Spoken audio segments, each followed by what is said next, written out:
اقوام متحدہ کی تھوڑی سی بات کر لیتے ہیں کہ وہاں پر انٹرسٹنگلی اور تھوڑا سا امریکہ نے اپنا تھوڑا سا چینج بھی کیا نیریٹو, یا اس کو چینج کرنا تو اس طرح نہیں کہیں گے, لیکن ویٹو نہیں کیا اس بار, ایک قرارداد ہے, تھوڑا سا اس کی تفصیل بتا دیجیے. تو دیکھیں یونائٹڈ نیشنز کی جو سیکیورٹی کاؤنسل ہے اس میں جب سے یہ شروع ہوا ہے 7 اکتوبر سے, اس کے بعد کافی ریزولوشنس آئی تھیں جس کو یو ایس ویٹو کر دیتا تھا سیز فائر کے بیس پہ, کہ سیز فائر ہے تو ہم ویٹو کر رہے ہیں. اسرائیل کے ساتھ ان کا تھا, تو جب تو پھر کیا ہوا کہ جارڈن نے ایک جنرل اسمبلی کے اندر ایک ریزولوشن پاس کروائی جس میں انہوں نے کہا کہ سیز فائر ہونا چاہیے, اور وہ اور اس سے یہ پتہ چلا کہ 100 یعنی آلموسٹ جو 190 سم کنٹریز ہیں اس میں سے 120 نے جو نا اس کو ریزولوشن کو کہ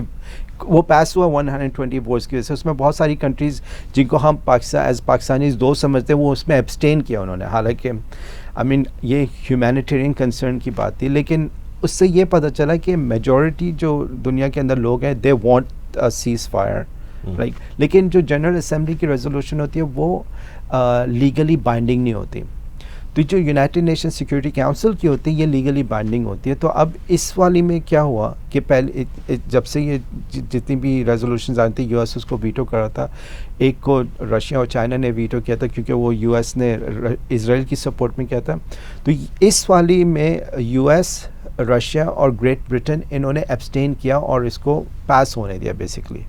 ٹھیک ہے, تو اس سے یہ ہوگا کہ اب جو ہے نا ہیومینیٹیرین اسرائیل کے اوپر انہوں نے ٹرم اس کے ڈیمانڈ نہیں کیا, انہوں نے کال کیا کہ بھئی آپ جو ہیں وہ ہیومینیٹیرین پازز کو بڑھائیں اور اس طرح سے سیز فائر کی طرف لے کے آئیں.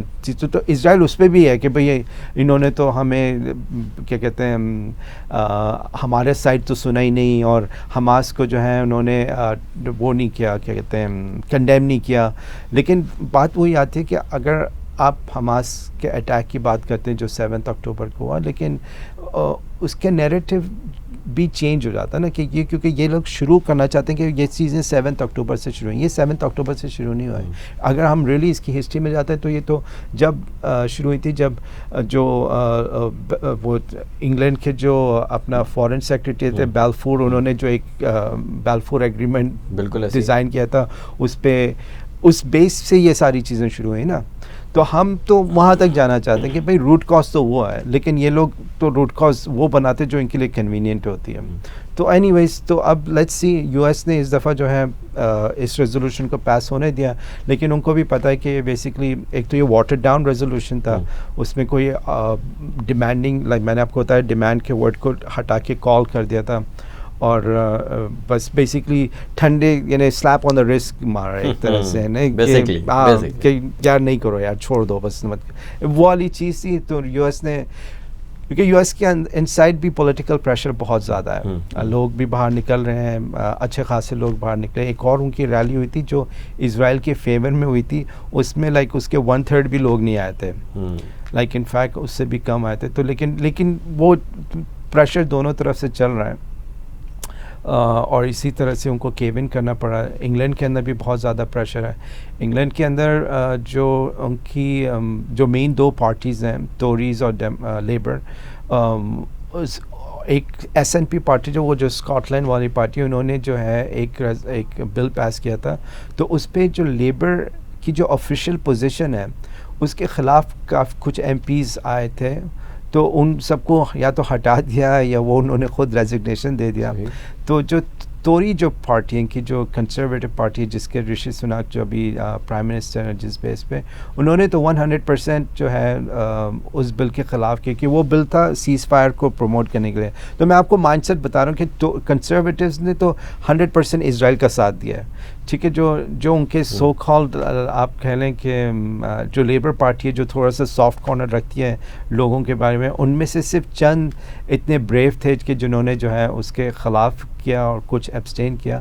اور تو یہ صرف آپ کو مائنڈ سیٹ کا بتا رہے ہیں کہ they are really one and the same, majority of them one and the same ہے, تبھی اس پوزیشن کے اندر بیٹھے. ہاں, ایون یہ ابھی یو ایس کے اندر جو ریپبلکن اینڈ ڈیموکریٹ وہ سب ایک دوسرے سے کمپیٹ کر رہے ہیں. بھی جو اسرائیل کے فیور میں جو وہاں پر ریلی ہوئی تھی، اس میں چک شومر جو نیو یارک کے سینیٹر ہیں سینئر، وہ بھی اس میں شامل تھے. تو اس سے یہ پتہ چلتا ہے کہ عوام جس کے ساتھ ہے زیادہ اس کے ساتھ یہ لوگ نہیں کھڑے ہوئے، یہ ایک مائنورٹی فرنج کے ساتھ کھڑے ہوئے، کیونکہ ان کو پتہ ہے وہیں سے ان کو پیسہ ملنا ہے بیسکلی. اور اس پیسے کی بیس پہ وہ اتنی زیادہ ایڈورٹائزمنٹ کریں گے، اتنے زیادہ لوگوں کو بیوقوف بنا سکتے ہیں. بیسکلی منی گیم ہے، پورا گیم ہے. رائٹ، اس کے اوپر ہم ہمیشہ بات بھی کرتے ہیں.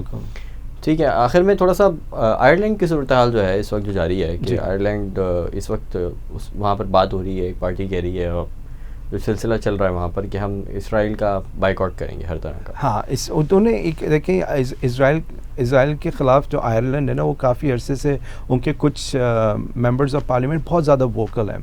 وہ خود ان میں سے کچھ لوگ ہیں وہ خود غزہ میں رہ کے بھی آئے ہیں، ویسٹ بینک میں بھی رہ کے ہیں، تو ان کو اب پتہ ہے کہ اسرائیل کتنا جھوٹ بولتا ہے. تو انہوں نے یورپ کے اندر یہ آئرلینڈ ایک مینلی بہت عرصے سے اسرائیل کو ہارڈ ٹائم دیتے رہے.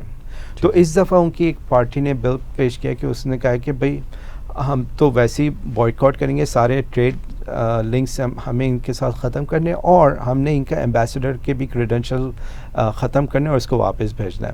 تو وہاں پر یہ ایک ڈبیٹ چل رہی ہے اور بہت پیشنیٹ ہیں وہ. وہ باقی یورپین کنٹریز کی طرح نہیں ہے، یہاں پہ ایک بہت زیادہ فورس کے ساتھ جو ہے نا بہت سارے ممبرز آف پارلیمنٹ اس چیز کو پروموٹ کر رہے ہیں کہ اسرائیل کے ساتھ ٹوٹل بوائیکاٹ کرنا ہے. اس کو کرمنل کورٹ کے اندر لے کے جائیں گے نتنیاہو کو اور اسرائیل کو بھی، کہ انہیں وار کرائمز کے خلاف.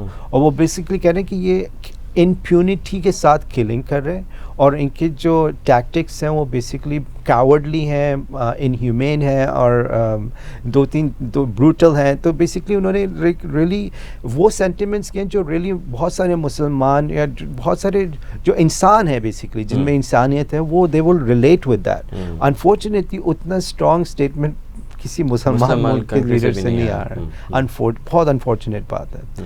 تو یہ وہاں پر ایک بہت بڑی میرے خیال سے ڈیولپمنٹ ہے. انہوں نے یورپین یونین کو بھی پریشر کیا کہ ہم تو آپ کی کوئی ٹریڈ ڈیل جو ہے اسرائیل کے ساتھ اس کو سپورٹ نہیں کریں گے، تو آپ اپنا سٹینس چینج کریں. تو اس وقت یورپین یونین کے اوپر بھی بہت پریشر ہے، اسپین کی طرف سے بھی پریشر ہے. اور ان کنٹریز کی ہسٹری بھی ایسی ہے، کیونکہ دیکھیں خاص طور پہ آئرلینڈ کے ساتھ، آئرلینڈ کے اوپر بہت عرصے تک انگلینڈ کے ساتھ جنگ چل رہی تھی، کہ وہاں پہ بھی ناردرن آئرلینڈ اور ایک ریگولر آئرلینڈ ہے. ناردرن آئرلینڈ انگلینڈ برٹن کا حصہ ہے، اور کافی عرصے تک وہی کیتھولک پروٹیسٹنٹس کی جنگ چل رہی تھی. تو ان کو یہ جو اسرائیل کے اندر ہو رہا ہے یہ بھی ایکسٹینشن آف دیٹ لگتا ہے، اینڈ رائٹلی سو. وہ بیسکلی چاہتے ہیں کہ جس طرح سے برٹن نے ہمارے ساتھ کیا تھا، اسی طرح برٹن کی وجہ سے اسرائیل اور فلسطین کا ایشو چل رہا ہے، اور اسرائیل کو سپورٹ کرنا. Exactly, and it is factual. اور بیسکلی بات یہ نا، ان کو اپنی ہسٹری یاد ہے، ہماری طرح نہیں ہے کہ ہم ہسٹری میں ایسی چیز پڑھاتے ہی نہیں، ایسی جو یاد رہ جائے لوگوں کو، جس سے لوگوں کو پتہ چلے کہ آج جو چیزیں ہو رہی ہیں اس کا کانٹیکسٹ ہے کیا. یہ بہت بڑی اصل چیز یہ ہے سلیبس میں ہم انفارچونیٹلی ان کو وہ چیزیں پڑھا رہے ہیں جو ارریلیونٹ ہے اور جس سے ہمارا کوئی تعلقات نہیں، اور جس سے بیسکلی ریئلی کوئی اور نہیں. میجورٹی آف دی تھنگز جو پڑھائی جا رہی ہیں وہ یہی ہیں. بالکل بالکل. ایون لٹریچر، ہاں ایون لٹریچر اور یہ سب چیزیں ہمیں یعنی ریئلی ایجوکیٹ نہیں کرنی ہے. ریئلی ایجوکیٹ کر کے انفیکٹ بڑے ہو کے تو ایسا لگتا ہے کہ ہمیں اپنے آپ کو انلرن کرنا پڑے گا یہ ساری چیزیں. سب انڈو کریں گے تو نئے شروع سے شروع کر سکتے ہیں. بالکل ایسے بہت انفارچونیٹ بات. اس کو جب تک ریز نہیں کریں گے آپ جی تب تک جو ہے وہ آپ نئی چیزیں سیکھ ہی نہیں سکتے. بالکل جب وہ اندر گھسیں گی نہیں، بالکل آپ کا دماغ ایکسیپٹ ہی نہیں کرے گا نا. ایگزیکٹلی، پہلے بلیک پڑا ہوا ہے، آپ اس کے اوپر وائٹ کر رہے ہیں تو وہ تو ایکسیپٹ ہی نہیں کرے گا. رائٹ. تو یہ ایک بہت بڑی چیز ہے. ٹھیک ہے دن، بہت شکریہ، تھینک یو سو مچ. ہمارے پروگرام کا ناظرین وقت ختم ہو رہا ہے، اور بار بار ایک ہی بات ریپیٹ میں ہر پروگرام کے آخر میں کر رہا ہوں کہ یہ ساری معلومات آپ دوسرے لوگوں تک پہنچائیں. اس سے ہوگا یہ کہ اگر یہ معلومات دوسرے لوگوں تک پہنچتی ہیں، وہ اس بارے میں سوچتے ہیں، اور ہم اجتماعی طور کے اوپر جب تک اس بارے میں سوچنا شروع نہیں کریں گے تب تک ہم ریزسٹنس موومنٹ نہیں بنا سکتے، نہ اپنے حکمرانوں کے خلاف، اور نہ ہی ہم گلوبلی سوچ سکتے ہیں ان تمام چیزوں کے تناظر کے اندر جو کچھ چل رہا ہے پوری دنیا کے اندر. اور جب تک ہم گلوبل نہیں سوچیں گے تب تک میرا نہیں خیال کہ کبھی بھی ہم ترقی کر سکتے ہیں. اور بہت سارے پاکستان کے اندر اب اس طرح کے اسکالرز بھی ہیں اور لوگ بھی موجود ہیں کہ جو اس بارے میں بات کر رہے ہیں کہ ہمیں گلوبل سوچنے کی اب ضرورت ہے, اب چیزوں کو سمجھ کر اور ان پر عمل کرنے کی ضرورت ہے, ریزسٹنس کریٹ کرنے کی ضرورت ہے. لیکن ریزسٹنس جو ہے وہ آتی ہے شعور سے, اور وہی شعور اور وہی اویئرنیس ہم کریٹ کرنے کی کوشش کر رہے ہیں. امید کرتے ہیں کہ آپ اس کوشش کے اندر اپنا حصہ ضرور شامل کریں گے. This was Muhammad Saad Aslam signing off. آپ سے ملاقات ہوتی ہے جلد اگلے کسی پروگرام میں. اپنا خیال رکھیے گا. اللہ حافظ.